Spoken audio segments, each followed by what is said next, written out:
الحمد لله أن باكستان ليست عربية، وإلا لافترستها الهند على الهواء مباشرة.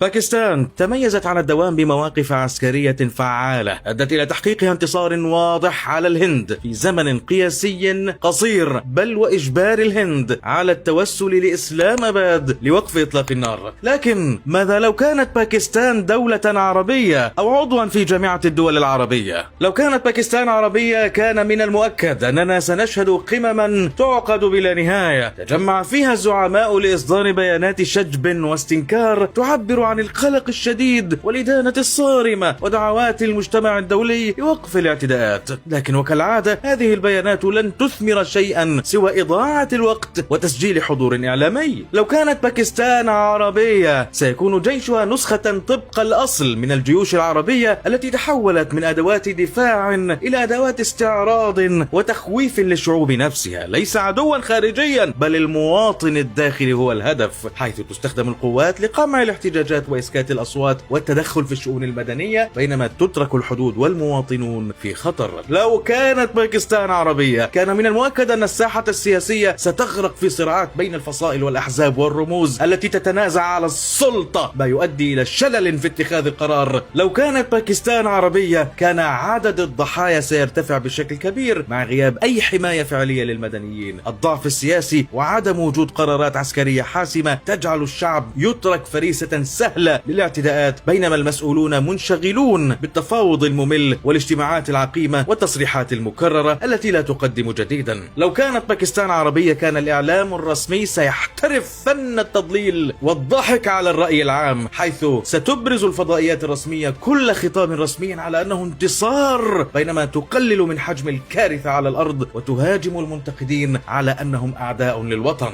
لو كانت باكستان عربية فإنها كانت ستقف عند حدود التصريحات الدبلوماسية المترددة مع الحرص الشديد على عدم إغضاب حلفاء أقوياء خصوصا أمريكا وإسراء. لذلك الحمد لله أن باكستان ليست عربية.